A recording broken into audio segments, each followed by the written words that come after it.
Well, here I am. You know, it's always funny when people come to Iowa, they're fascinated by this whole thing that this place is called Come and Go. Anyway, got some lovely iced tea. It's always important having a tasty beverage to keep your life tasty. Hi, I'm DaVo. Welcome to my 5th vlog. One of my favorite places on the planet where I've spent way too much time at. In fact, this was my home, away from home, my second place, my third place, my place of employment from off and on from 1996 to 2007, and then from 2015 on. This is where I put on all the Axiom promotion shows, at least a majority of them. I did one at a couple different places throughout the years, and also I helped out with a couple out of town. Also, it is where I hung out with, it was my social connection with all my friends. And this is where Slipknot broke. This is where they cut their teeth.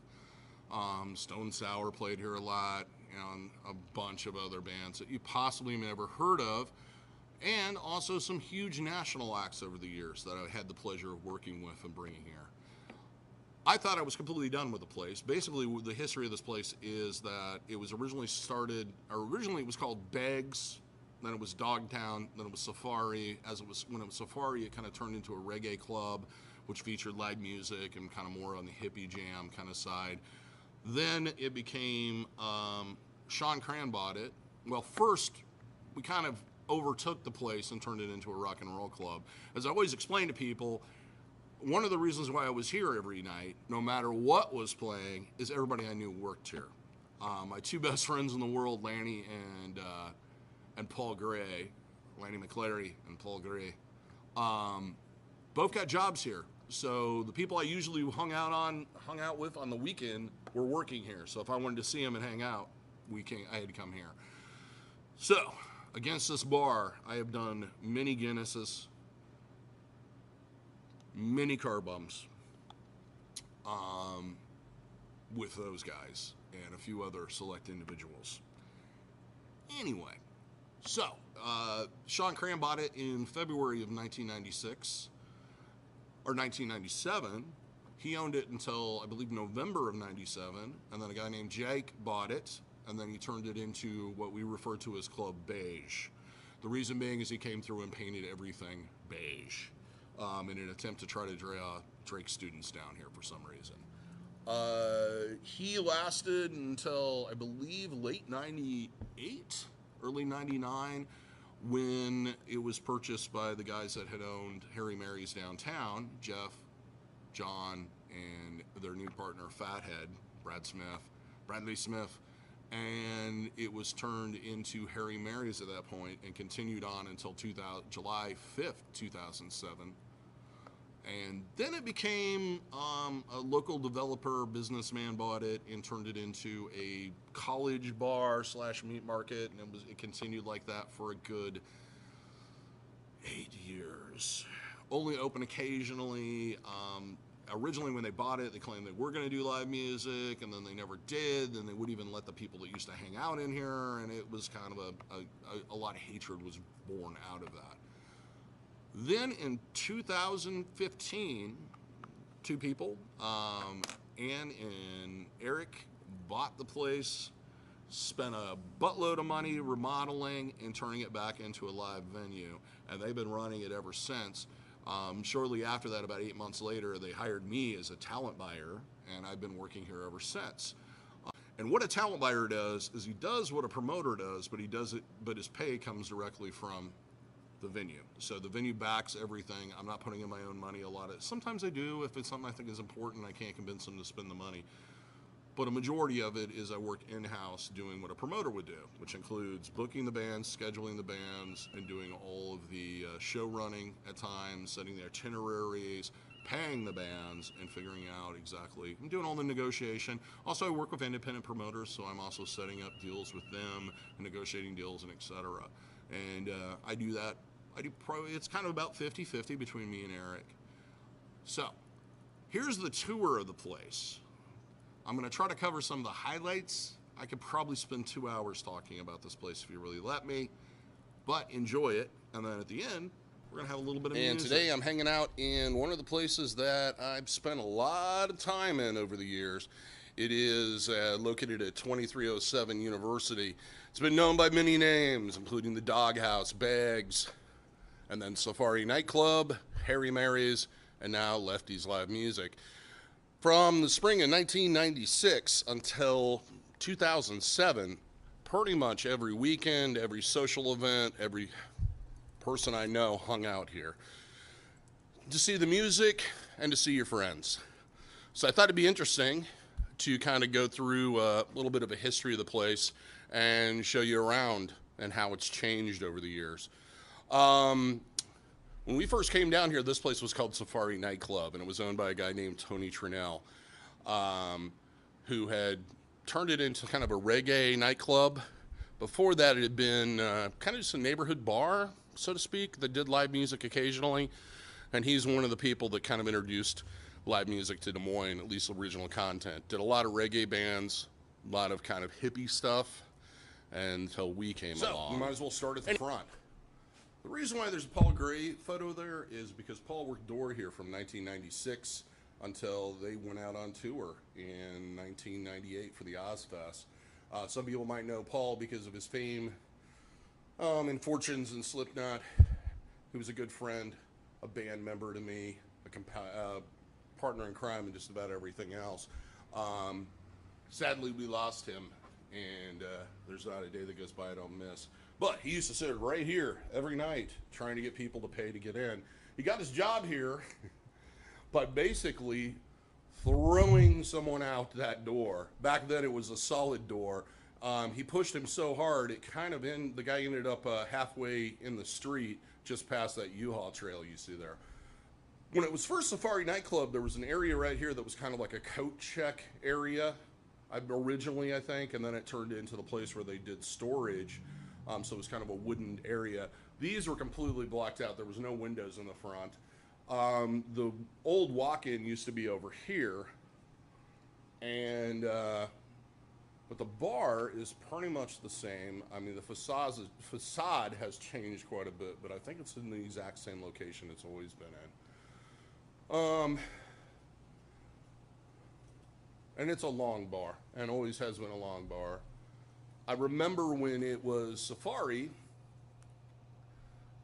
the mirror was lower down, and there was a bunch of band stickers on there. And then when Jake, the third owner of Safari, bought it, he scraped all the stickers off, and I was really bummed because there were some really cool band stickers on there that we'd worked really hard to get those shows here.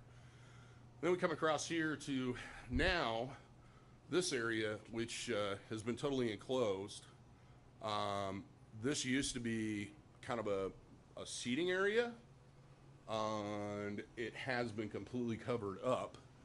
Back behind over in there, there is a mural that used to run all the way across from when it was Dogtown that was uncovered when they did the remodeling for Harry Mary's. There was also up there by the door where Paul hangs, there was a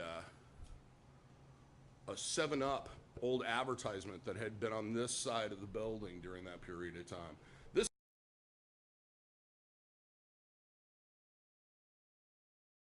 area right here is where the infamous nasty bathrooms used to be.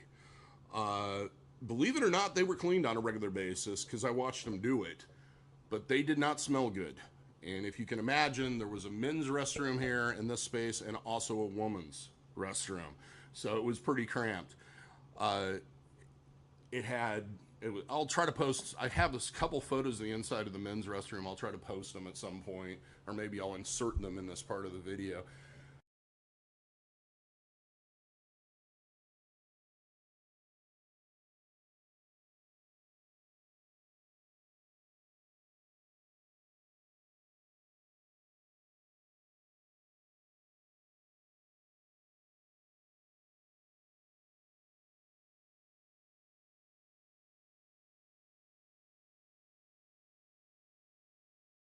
When Tony bought this and turned it into Safari, it was only this side of the building, the east side.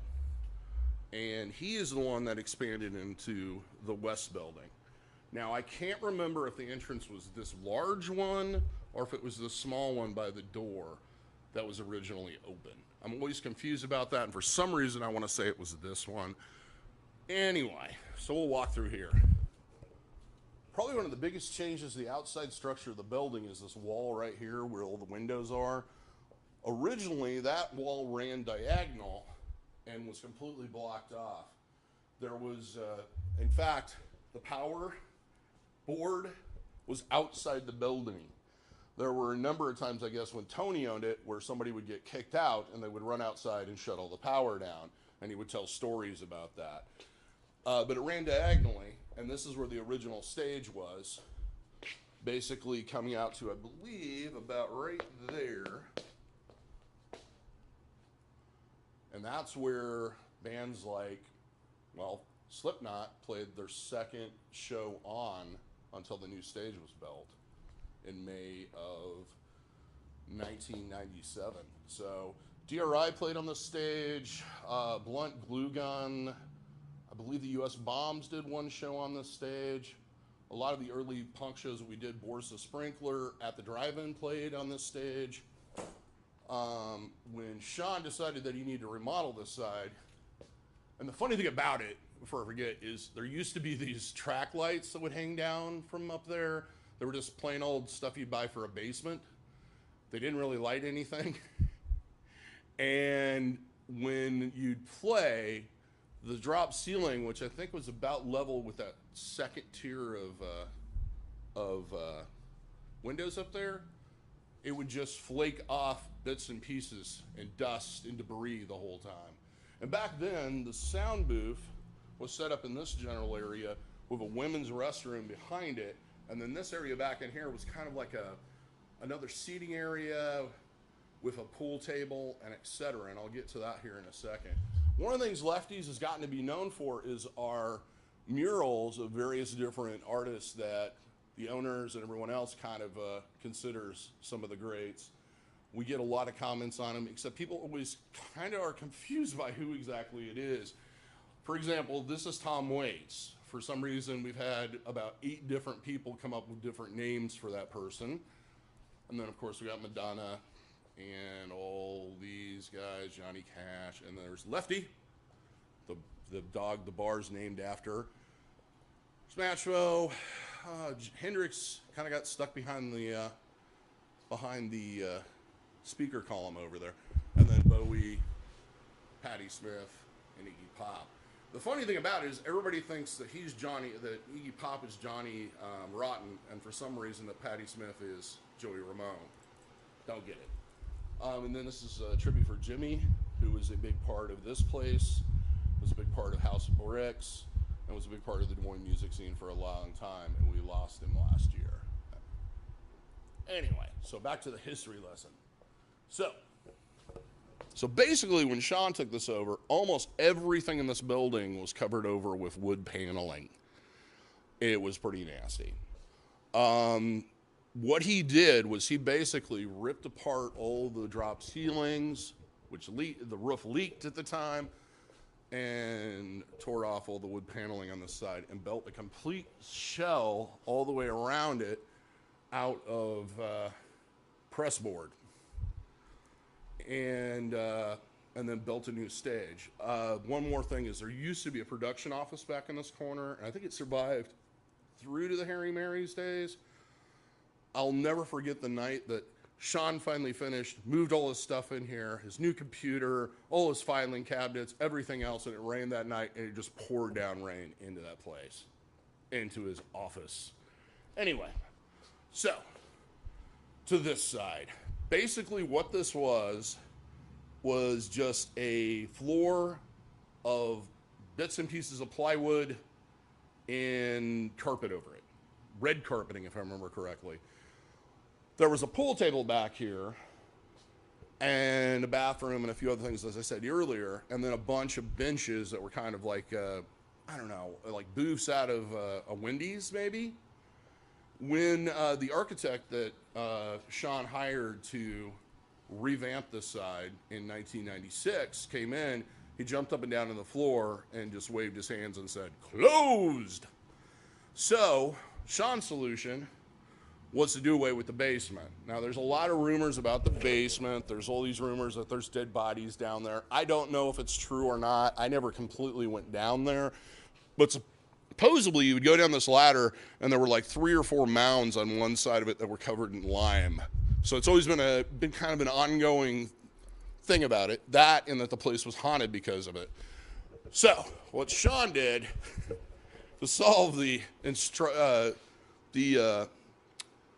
problem with the floor was, after they moved everything out of there, including Paul falling through the floor as they moved the pool table down to his hip, they went ahead and filled this entire area up with something like 20 truckloads or something like that of sand, and then poured concrete over it.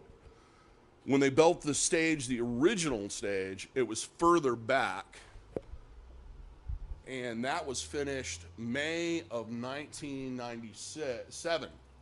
And I remember it was because Slipknot was the first band that played on that stage. His big goal was to finish it by the Social Distortion show, which was like the biggest show we'd done up to that time. Anyway, so this has changed a little bit, but we'll start back here.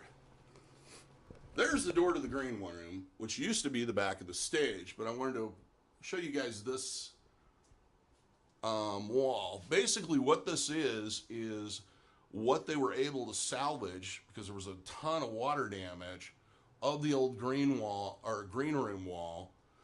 And I'm guessing this one would have dated probably from about 2000 until it stopped being Harry Mary's in July of 2007. And I might be wrong. I think the oldest date I see on here is 2002. So it might have been a little bit after that. The thing about this is that I know that it was painted over a number of times. So originally there was probably even more historic type stuff on here. But it's still a cool thing to have. And I remember getting emails and messages from Eric, one of the current owners, going on about what they'd found. And that was pretty cool. So here's the new stage, which we've had some current acts, and you've seen probably some footage from. Now we're going to walk into the men's room. Don't be alarmed. I'm not going to do anything funny. The reason why I'm coming in here is that thing right there. Basically, in essence, this used to be the front of the stage when it was the one that Sean built. And of course, we have the Trump murals inside the restroom. When the Misfits played here, they required we had a barricade. And Jeff's solution at that point in time was to make a metal one. Originally, it was supposed to slide in and out, but then it became permanent. And it was a permanent fixture. So that puts the original stage would have been located probably about where that pillar is there, to about there. And it was the full width of the building back then. This area was originally cut out so it'd be easier to get in and out of the green room. But the stage that everybody played on, Real Big Fish, The Urge, Social Distortion, U.S. Bombs, Welt, At the Drive-In, numerous times, Head PE, and oh Lord, I have a list somewhere. All those bands played on that stage back there. And that's also the stage that Slipknot showcased on a lot of times. Now, one other thing on the whole Sean Cran connection and Slipknot connection. When they were putting this, before they put the sand down, there was this thing that Sean used to do with a crow. He would find these dead crows and then put them in a mason jar, or a pickle jar, big pickle jar, and would run around and open it up occasionally, and the whole thing was crows with a Z. They did that whole thing for a long time, and supposedly there were 2 of them, and they were buried right back in the center of the very back of this room. So that's where the crows lay. Well, I know there's a lot more I could tell you about this place, but I think that's enough. What we're going to do is some music now, recorded live on that stage right there at the Lefty's Live Music. And what we have on tap right now is Emily Davis in the Murder Police from El Paso, Texas. I'm going to say this much. The last band that I said has something from El Paso, Texas was at the drive-in. These guys have something. There's something there. If I hear a song a handful of times and I find myself humming the melody, there's something going on there. So check them out. Emily Davis and the Murder Police. Like crazy. This is a song about daddy issues. You guys like daddy issues? Those are cool, right? That's a real way to bring a crowd together.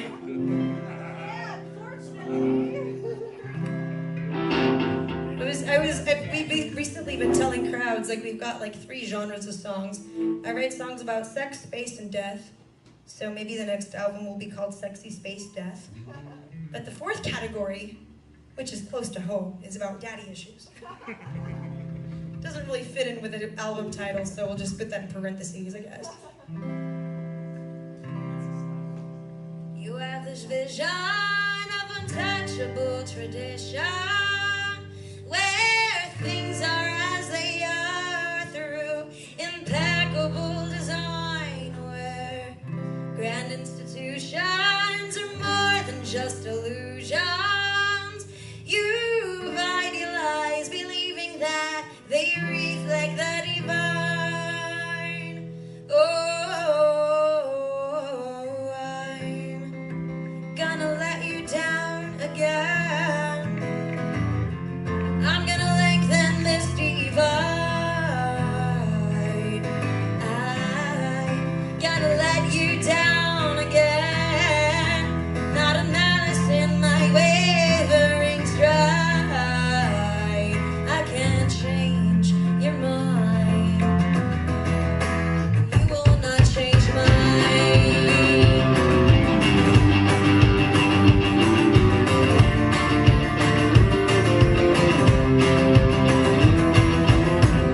You built your life around a dream of New Eden. Your roots reside with the land. But all your roots are torn out. Now the black sheep wanders about. Farther past your pain is still defiant. Oh, I'm gonna let you down again. I'm gonna lengthen this divide. I'm gonna let you down again. Not a malice in my wavering stride. I can't change your mind, and you will not change mine. Oh,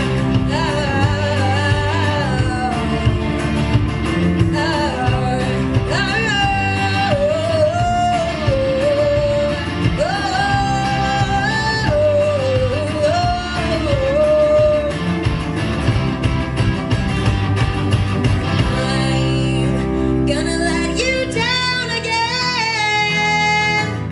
I'm gonna lengthen this divide. I'm gonna let you down again. Not a malice in my wavering stride. I'm gonna let you down again.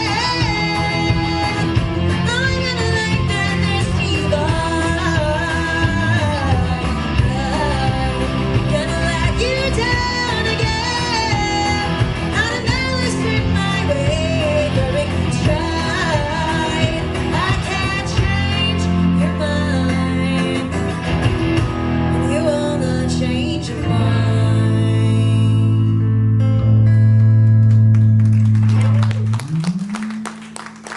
Thanks, guys. That was Emily Davis and the Murder Police. Next up is from Texas. A little bit of country Americana for you with the Barnyard Stompers. Hey, thank y'all very much. Y'all are awesome. It's good to see some of our friends here and meeting some new ones too.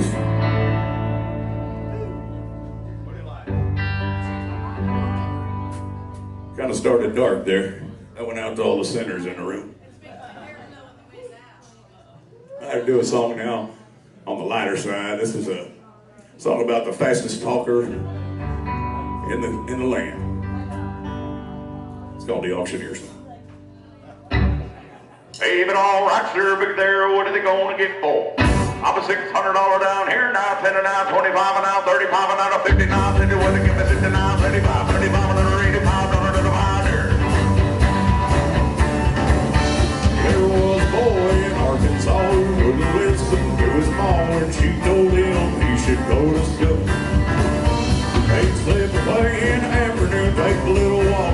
Pretty soon you'd find a man pulled over the auction board. $25 bet it now, $30, 30, would they give me 30, make it 30, bet them on $30, would they give me 30, would they bet it $30 be? $30 bet it now, 35, would they give me 35, make it 35, bet it 35, who would have bet it $35 be? Yeah. As time went on, he did his best and folks could see he didn't jest.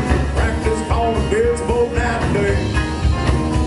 His pappy found him behind the barn just working on playing on the storm as he tried to get him to take the auctioneer.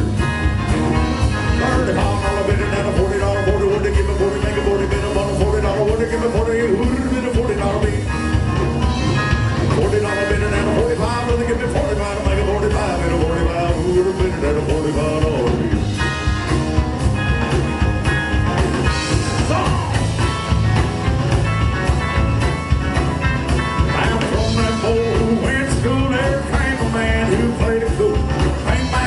Full-fledged auctioneer, and all the folks who come from miles around just to hear him make that rhythmic sound, fill their hearts with such a happy, cheering all night. $45 bid it down, bid it on, bid it, when they give it, bid it, make it, bid it, bid it on, bid it on, when they give it, bid it, $50 bid, everybody sing. $50 bid it down to 55, when they give it 55, make it 55, bid it, 55, hold that all for $50 bid. Over the gate and let them out and walk them boys. Here we go, line number 29 in. What are they going to get for?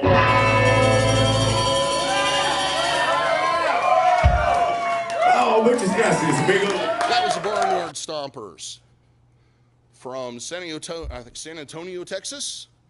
Next up is Mountain Sprout from Arkansas with a little bit of hillbilly bluegrass for you. Outlaw version. Enjoy. Let's get drunk. We're Mountain Sprout, we're from Arkansas. We don't get to drink beer very much. We grow weed though. You can't drink beer when you grow weed. You can't grow weed on Sundays. Ever. The plants stop growing. It's the Lord's day. This one's about dry counties in Arkansas.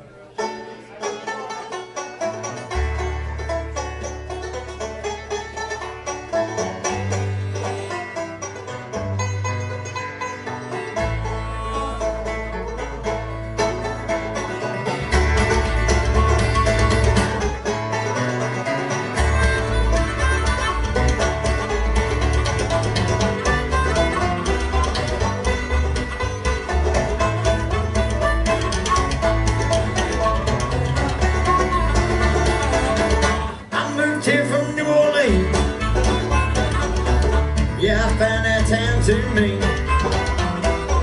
needed a place to stay and talk, and I found in Arkansas. I ran out of beer and I wanted more, so I went to that grocery store. I said, where do you keep your beer? They said 40 miles from here. But we can't buy liquor, so we make speed. Can't buy bears, we grow weed. We do our best to avoid the law in the dry counties of Arkansas.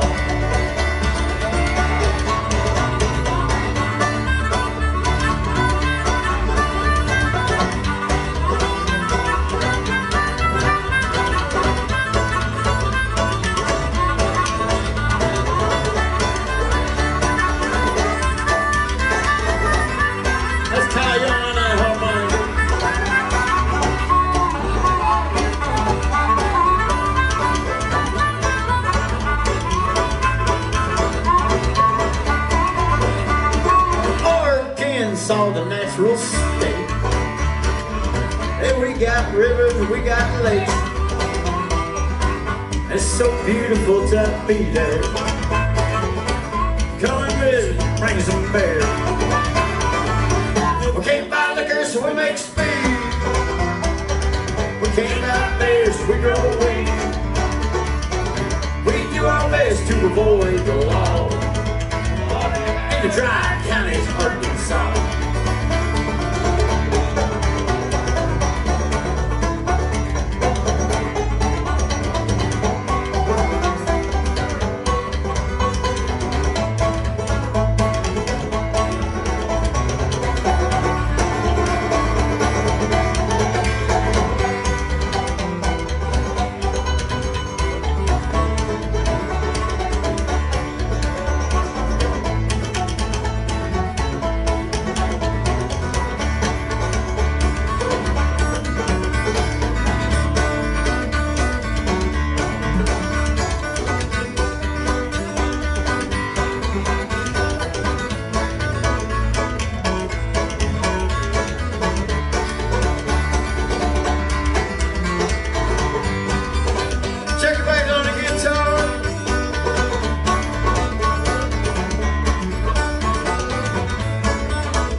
Saturday night, nowhere to go, no place in sight, nothing to do after dark. Let's go shoplift at the Walmart. We can't buy liquor, so we make speed. Yeah, we can't buy beer, so we grow weed. We do our best to avoid the law in the dry counties of Arkansas. We can't buy liquor on speed. Can't buy beer, we smoke weed. We do our best to avoid the law in the dry counties of Arkansas. We do our best to avoid the law in dry county, Arkansas.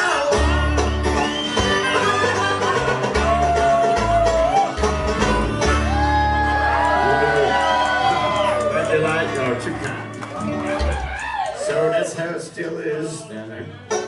Despite the fact that we can grow weed, we forgot to put the beer thing on the ballot. Let's grow weed. I forgot to put the beer on there. All the marijuana? All the marijuana. Where?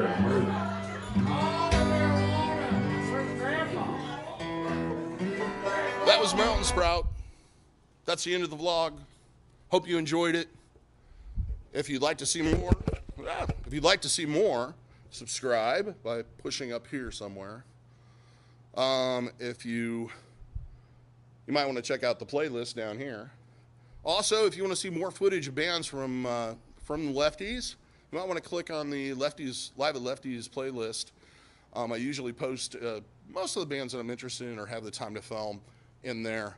Other than that, y'all have a lovely day, and we'll see you soon.